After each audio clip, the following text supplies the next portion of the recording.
What's up, everybody? Coming to you live for episode number 37 of my Hybrid Athlete podcast.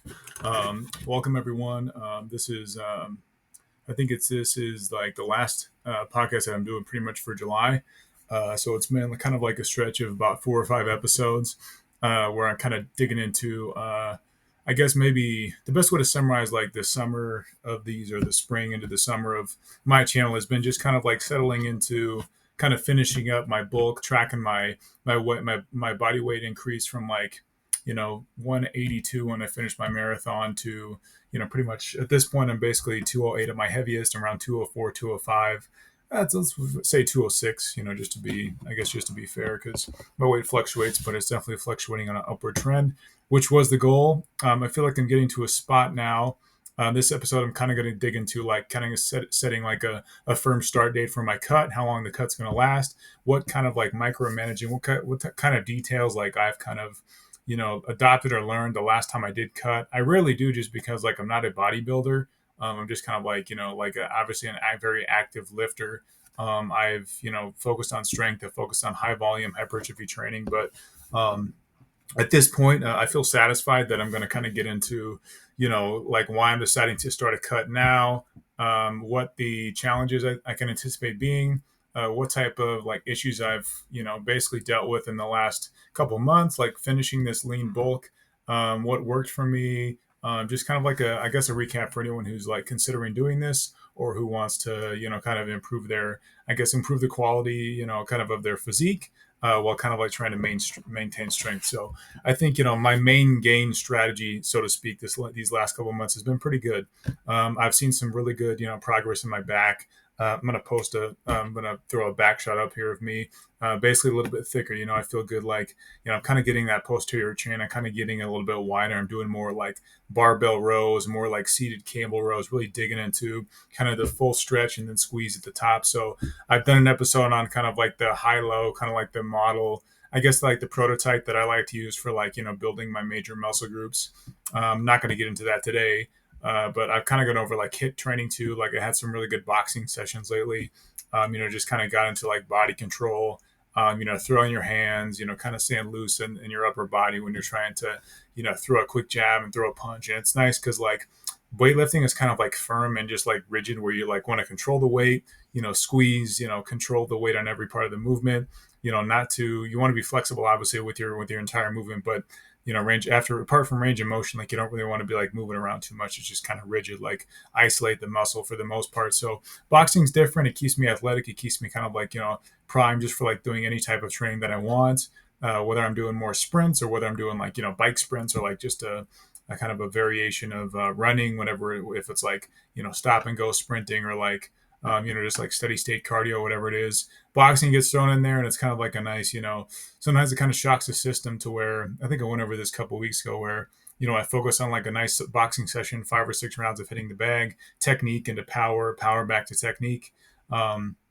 And then I go into like shoulders or a smaller muscle group. So I think I've seen some nice mass increase on my shoulders. I feel good. I got a nice delt cap going on. So obviously not like where I want to end up like in the end, but I think when I get closer to like, 215, potentially 220 body weight within the next year or two, still pretty lean. I think it'd be pretty awesome to have like some real, kind of I think my best body part is turning into more of like shoulders and probably arms and shoulders, to be honest.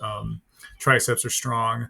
Biceps could be better, but I'm starting to train them a little bit differently too. So I think when my body weight starts to go up and I really, I'm like past, when I get into my second and third year of like straight bodybuilding, I think I'm really going to, have some good progress and make some good gains with, kind of showcase those and then kind of have like my legs and back, just kind of keep working through those and keep them up to par. If you get into like the big boy class or kind of like actual competition or, at some point, if you want to do like a legitimate hard cuts where you're like, you suck your body dry of like, all the water and I'm not doing diuretics, but just, like getting into, like being very like getting quite a bit lighter, like hard cut, like lose 15 pounds and be like bone dry or as dry as you can, and just try to get shredded.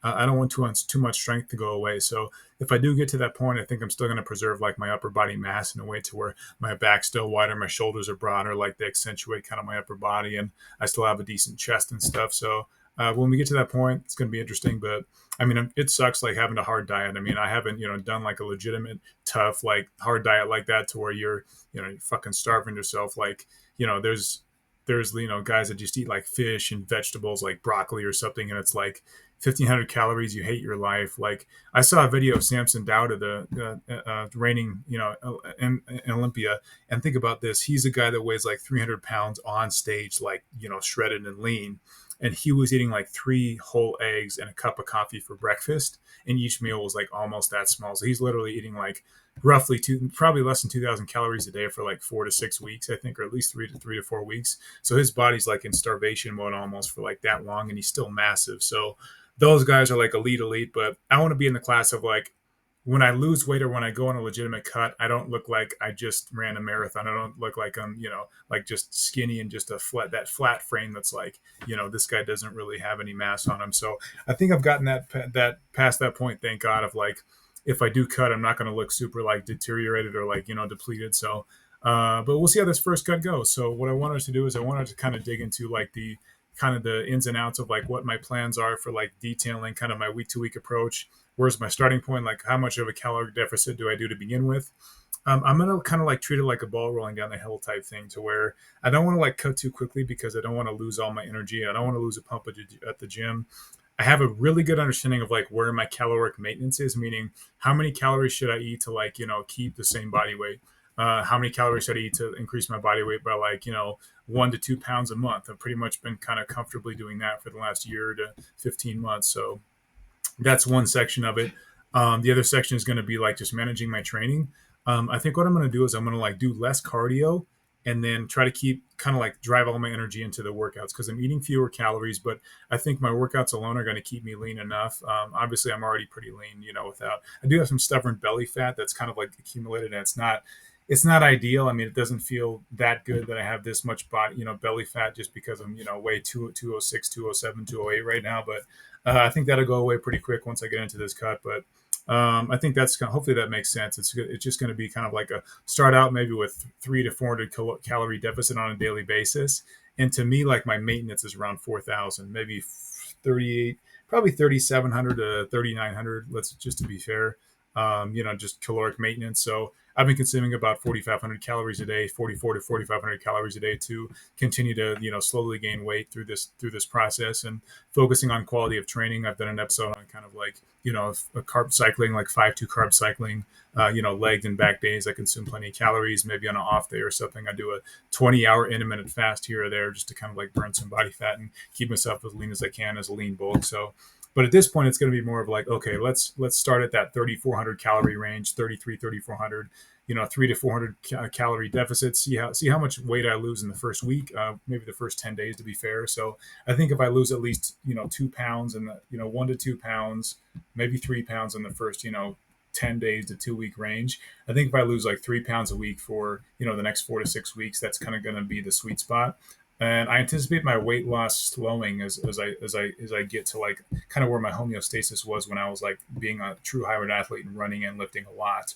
So that would be around the 190 pound range. If I get that low, I really don't want to. I anticipate going to like 194, 195, and then hopefully like seeing some good results. Meaning like I've lost maybe 2 pounds of muscle at the most, but primarily 10 to 12 pounds of body fat. I think is what I want to see. So I think that ratio is realistic. You look at my body composition right now.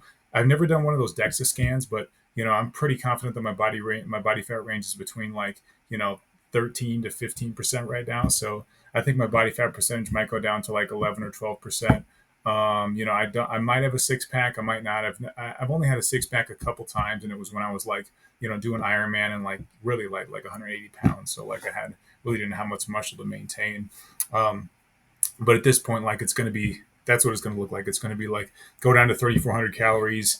See, do I dial it back? Do I literally go like, is my metabolism still good? Do I go up to 3,500 calories, 36, just to lose a pound a week or a couple pounds a week, or do I drop it all the way down to like 2,800 to 3,000 calories?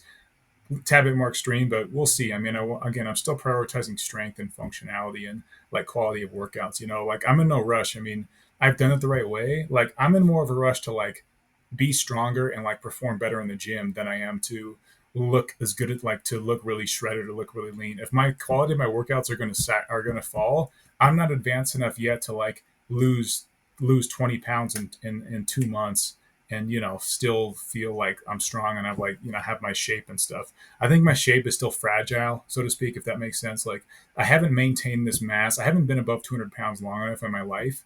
This is really like the last 6 months has really been the only time in my life I've been consistently above 200 pounds.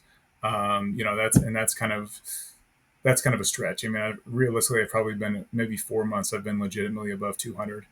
Probably went back down to 199 or something for a while. So, I mean, I'm 6'1", 6'1" and a half. So, you do the math on that. Like, I still got definitely plenty of room to grow. So, these cuts are meant just to like stabilize me, so I don't accumulate too much body fat, and then kind of keep everything in an upward trend for the next 2 years at least, probably 2 to 3 years, until I get to a point where I'm thinking, okay, like I have enough sustained and mature muscle mass that it's time to get shredded. And I've never been shredded. But if I got shredded, I'm sure some guys out there know what I'm talking about that are more advanced, maybe more elite, that have, done a bodybuilding competition, gotten really, really lean and suffered through it.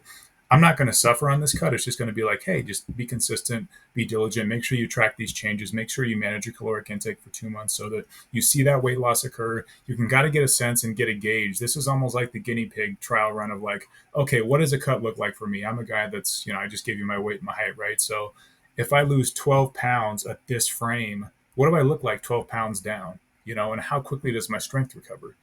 So that those are the kind of questions that I'm answering that I'm going to answer and track like on a daily basis. I'm going to pay attention to water intake. I'm going to make sure I'm drinking close to a gallon of water a day still. I'm going to pay attention to caffeine intake. I'm going to pay attention to sodium. If I consume less calories, naturally, I'm probably going to consume a little bit less sodium. I like my sodium intake how it is. It's probably 2.5, 2,500 milligrams of sodium. When I was doing like very heavy Ironman training, it had to be like electrolytes here, salt, everything. But now it's just more of like stable. Like I don't like cramp. I hate getting cramps. I hate cramping up, especially after leg day. It's held to like cramp badly, so I don't like that. Electrolyte intake still Gatorade. Drinking Gatorade, a couple of those small Gatorades every day. Sometimes an electrolyte mix, like I drink the Mio or some of those. I would recommend getting those as water flavors because they're really good. They're not too expensive. You mix them with your water, you force yourself just to drink more water. It tastes good. I mean, you really can't lose there. So I'm staying on that. I would say vegetables. I'm still going to consume the same amount of vegetables and protein. So you look at like my staple meals are like spinach salad, fresh vegetables, and at least like 10 to 12 ounces of meat for dinner. Probably 6 ounces or so of meat, 4 to 6 ounces before I work out, and then in the morning it's either like eggs or like a lighter, leaner protein like chicken or something with tortilla with rice or something. So it's all pretty much going to stay the same. This is literally going to be just maybe like quantity in the evening meal. Maybe I take away like a snack. Sometimes I have like a protein shake with some cookies or something or like something sweeter. So that's like 300, almost 300 calories right there. So I'll take that away. I might change my condiments. Like sometimes I'll use like a sweeter sauce that's like, maybe got 15 grams of sugar or something in a serving. I'll remove that. I might go from like, Italian dressing in my salad down to like fat free. So it's really almost just going to be like cut away the extra bullshit pretty much. And that's almost going to be like a cut for me because I've been like consuming a little bit of extra stuff just to like, force myself to consume more calories because I am a hard gainer at the end of the day. But I think like this process has been educational for me because there's really like plateaus sometimes can be difficult, but I think like I've paid more attention to like when I feel myself nesting into a plateau, I'm just more aggressively like, okay, like, fuck this. Like one thing I did was I basically just like started doing a little bit less cardio on a couple days a week. And then I noticed like, hey, my body weight's like, I don't have that dive dip in body weight on a weekly basis where I was my lightest on like a Wednesday, Thursday after leg day back and like working out hard 3 days, working out hard 4 times in 3 days. And then I was right around like 200, 201. So now I'm basically like dipped to like 202, 203, and then I spike up to 207, 208. And that's kind of like my cycle now. And the adjustment was like, it wasn't really much of the diet. It was just more of like, and this is why I'm using cardio. So I think this was a good summary of it. But it was basically just like, okay, so I'm going to go, basically I go like 15 minutes of running and then maybe like 10 minutes on the bike on a couple days. So it's like 3 days of running, like a couple days of like boxing and stuff. So what I'm doing now is I take away one of those running days altogether, and then I lower my running from 15 minutes down to 10 minutes. And then also sometimes what I'll do is I'll basically take that 10 minutes or that 15-minute run that's 8.5 miles an hour, and I'll just decrease the intensity. It's either 7.5 miles per hour or 8.0 mph, basically just slower pace, a 7:30 minute mile pace instead of a 7-minute mile pace when I'm doing my cardio, just to kind of decrease the caloric burn. Just kind of use cardio as like a Jay Cutler has done some great content on this, where cardio is meant to simply supplement and enhance like your ability to not fatigue when you're doing like the heaviest, hardest sets, the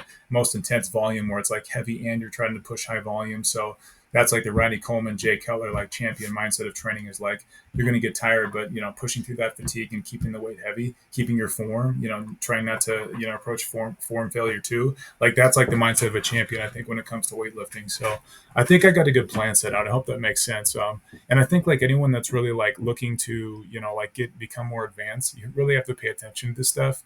I've studied enough guys online. I've learned, I've educated myself enough about fitness that I really know what I got to do. It's really getting into like stuff that I've been working through with my endurance stuff. Is just like the mental focus and the mental toughness of, okay, I want this, but I'm not going to do it. Or, I don't feel like working out this early, but I'm going to. Or like, I said I wasn't going to do cardio, so I'm not going to do cardio. A lot of this stuff is like falling into bad habits too, Like if I'm not careful, I'm just like, okay, let me just do a 15-minute warm up. Let me do higher volume. And I'm not going to like get legitimately bigger that way. It needs to be more of like, force yourself to do like a 3-rep set, like 3 or 4 times. And really like, and I'm setting more like heavier weightlifting goals, like, like deadlift 450 or something, or, squat 315 for this many reps. I'm getting into the ballpark of, okay, now that your strength is like legitimately increased and you're no longer in, kind of an, like, it's just good enough to like, lift volume and maintain some muscle while you're doing a marathon or whatever the hell it is. Now it's just more of like, okay, this is all you're doing. So like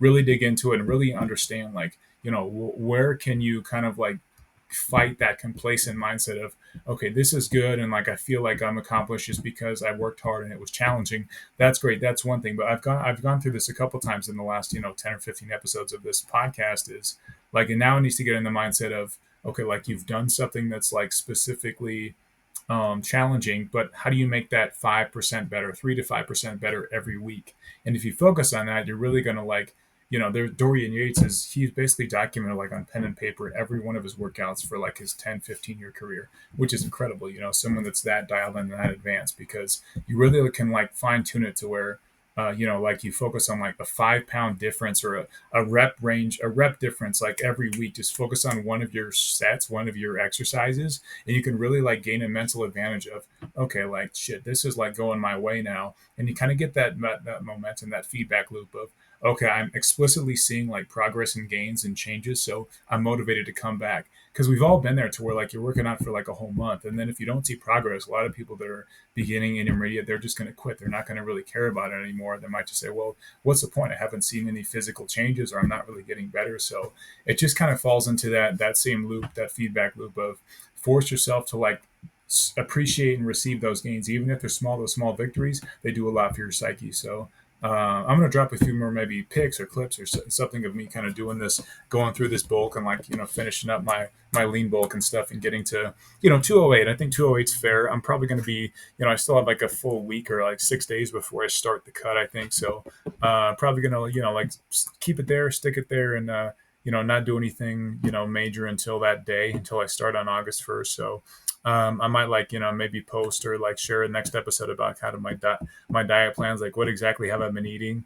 Actually, maybe I'll take a few minutes end of this episode, and I can just kind of go over it. It's been kind of like, chicken. It's been like 5 different proteins. It's been ground turkey, ground beef, 90% lean ground beef, 93% lean ground turkey. It's been top sirloin or sirloin tip steak. It's been boneless, skinless chicken thighs. I don't eat chicken breast anymore because it doesn't have any fat. So it's pretty much, skim on in terms of like micronutrients as well. Boneless chicken thighs have, like a lot more fat content. I get more calories in just eating like 8 ounces of those is quite a few calories. And I eat boneless chicken thighs like in the morning and before I work out typically. So, a typical day for me would be like 2 breakfast burritos with rice and boneless chicken thighs, maybe some guacamole, definitely salsa just to add some flavor. So 2 of those burritos are about 650 calories each. So I would say probably 1,300 calories in breakfast. with my protein shake. So I have about 1,750 calories in the morning. And then before I work out, I have another like small protein meal, whether that's like a sandwich, like a chicken sandwich typically, or like if I have leftover ground turkey or ground beef, I'll eat like 4 ounces of that with a cup of rice, something like that. So I get another 500 to 600 calories before I work out. 400 milligrams of caffeine at that time. So we're at 2,200 calories probably before I work out, probably 2,250, maybe 23. And then in the evening, it's a bigger meal. It's like spinach salad with croutons, Italian dressing, 250 calories of like mixed vegetables. So I have like sometimes I throw corn in there, extra corn just to add calories or add carbs. And then I have like green beans, carrots in there all the time, peas sometimes. So basically with that and like 2 cups of rice or like 2 tortillas, another like large, like high carb, high protein meal, pretty much. So it's kind of like probably 2,400 calories in the evening meal. I would say 2,300 calories to be safe. So, that includes like another protein shake and maybe like a small snack or something with my dinner. So I'm looking at 45 to 4,700 calories a day. And I've basically been like, bulking and gaining like a pound a month, or I'd say 2.5 pounds a month at first. And now I've slowed down to like, a pound and a half, maybe 2 pounds a month. But pretty much kind of like leveling out. And again, I don't want to like keep pushing so that I get more body fat. I like my body fat content where it is. So I'm basically just want to lean out my stomach again, go through like a quick cut, and then cycle back through and get up to hopefully 215. I think if I go basically, we're looking at like it'd be like I cut down to 194, I gain another 15 pounds to 210, maybe 17 pounds of like 212, 213, and then I cut again down to 200, and then that would be I go past 215, and then I'm never like below 205 again. So basically, it's kind of like the Sam Sulek approach of like you know trending up, up, down, like 3 steps up, 2 step, 2 steps forward, 1 step back, and just keep going up, and kind of like get to a point to where like if I bulk my height, I'm probably going to level out or reach my capacity in a couple of years. If I'm like lean at 215, almost 220, I'm definitely going to be like kind of in beast mode there, and that's my goal is to like get to that point to where if I end up wanting to do an endurance race again, I could, but I'd be sacrificing a lot. But I think the nice thing is that my body would have been there before. So getting back to where my body has been before.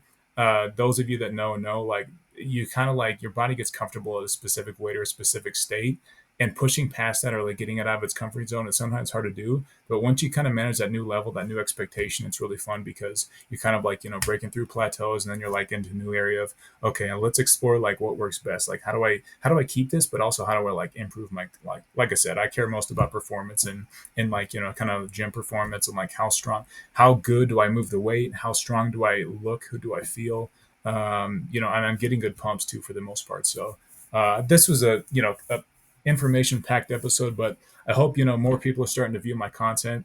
I'd be interested in like chatting with someone who's local about like their fitness, what they do. I had someone do my boy James. He did an episode on me that it's on Wreck Yourself.